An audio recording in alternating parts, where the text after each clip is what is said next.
கடந்த வெள்ளிக்கிழமை, அதாவது 16/8/2024 இரவு 3 மணிக்கு நடந்த ஒரு மிகவும் கோரச் சம்பவம். இந்த சம்பவம் எங்கே நடந்திருக்குன்னு சொன்னால், எமது நாட்டுக்கு அயல் நாட்டில் நடந்திருக்கு. இந்தியாவில் நடந்திருக்கிற ஒரு சம்பவம். உண்மையில் இந்த இந்தியாவின் முழு மாநிலங்களையும் உலுக்கிய ஒரு சம்பவம், மிக கோரமான ஒரு சம்பவம். அங்கே ஒரு 31 வயது மருத்துவத்துறை மாணவி, மருத்துவத்துறை சம்பந்தமாக மருத்துவராகவும் இருக்கிறார், மருத்துவரை மாணவியாகவும் இருக்கிறார். அந்த மாணவிக்கு நடந்த ஒரு மிக கோரமான சம்பவம்.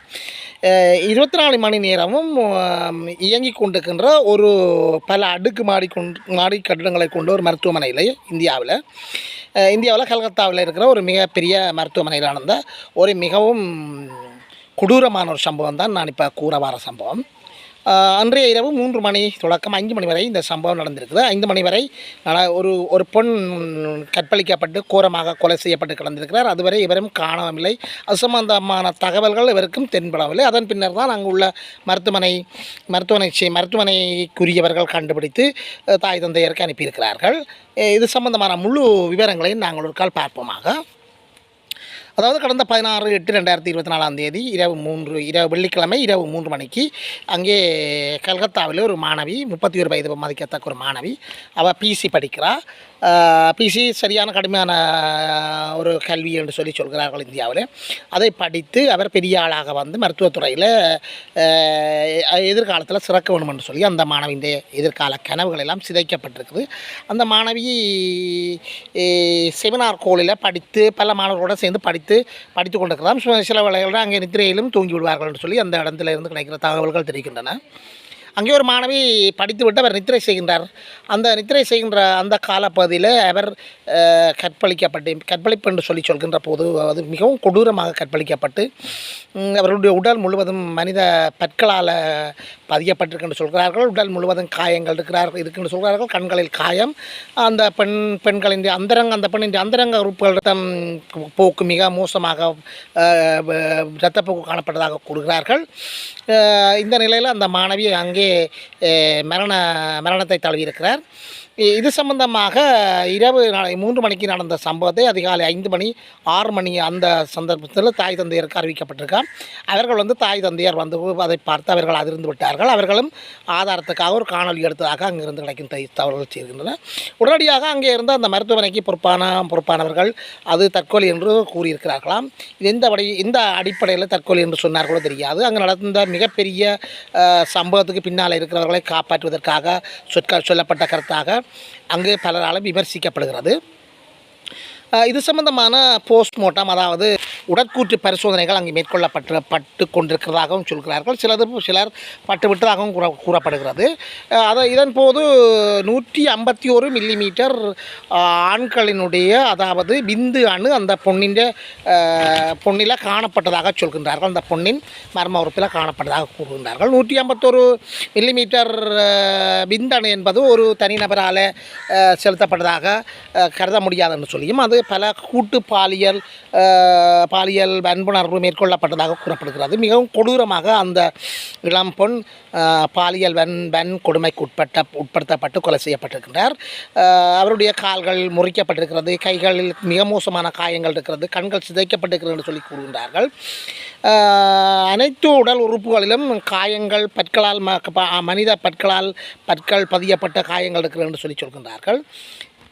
இதன்போது அந்த மருத்துவமனையில் கீழே காவல் பணியில் இருக்கின்ற, அதாவது தொண்டர் போலீஸார், அதாவது தொண்டு அடிப்படையில் செய்கின்ற போலீஸார் அவர் போலீஸார் என்று தன்னை கூறுகிறார் என்று சொல்கின்றாராம். அவர் ஒரு வாலண்டியர்ஸ், அதாவது தன்னார்வ போலீஸார் அங்கே காவல் கடமையில் இருக்கிறார். அவருக்கு பேர் சஞ்சய் ராய் என்று சொல்கிறார்கள்.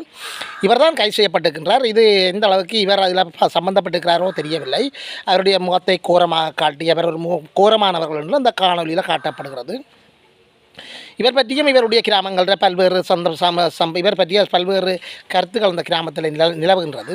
இவர் பெண்களை கிண்டல் செய்கிறவர் என்று சொல்லியும், பல திருமணம் செய்து இருப்பவர் என்று சொல்லியும், அங்கு உள்ள பலருடன் பிரச்சனைக்கு போகிறவர் என்று சொல்லியும், இவர் உறவுக்காரருடைய நல்ல மாதிரியான போக்கில் செயற்படுறதில்லை என்று சொல்லியும் கூறப்படுகிறது. அப்போ இவரை அடுத்த நாள் போலீஸார் கைது செய்திருக்கின்றார்கள். காணொளி பதிவுகளினூடாக இந்த சஞ்சய் டாய் என்பவர் கைது செய்யப்பட்டிருக்கிறார். சஞ்சய் டாய் என்பவர் கைது செய்யப்பட்டிருக்கின்றார். இவருடைய காணொலியை நீங்கள் பார்த்திருப்பீர்கள் நினைக்கிறேன்.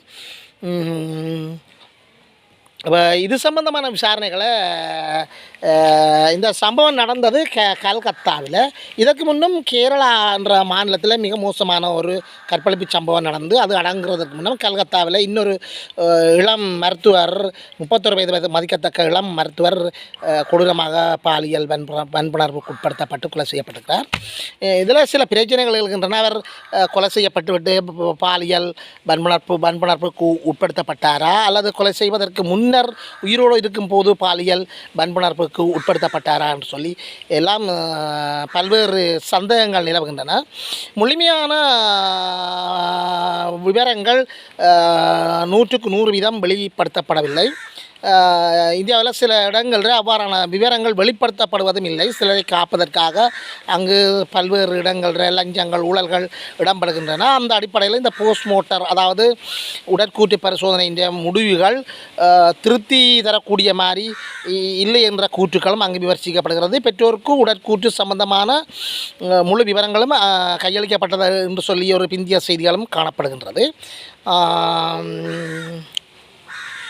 மேலும் இந்த சஞ்சய் ராய் என்பவர் நோயாளிகளிடமிருந்து ஃபோன் நம்பர் வாங்குபவர்கள் பெண் நோயாளிகள் அங்கு மருத்துவமனைக்கு செல்கின்ற போது அவர்களிடம் தொலைபேசி இலக்கங்களை வாங்குபவர் என்று சொல்லி அதன் பின்னர் அவர்களுக்கு அந்த தொலைபேசி மூலம் அவர்களுக்கு பாலியல் சேட்டைகள் செய்கிறார்கள் என்று சொல்லியும் அதிக தனிய மருத்துவமனைக்கு நோய் நிமித்தம் பெறுபவர்களிடம் ஆண் துணை இல்லாதவர்களுக்கு தான் துணையாக இருப்பதாகவும் கூறுகிறவர்கள் என்று சொல்லியும் அங்கு உள்ள சில கருத்துகள் கூறப்படுகின்றன.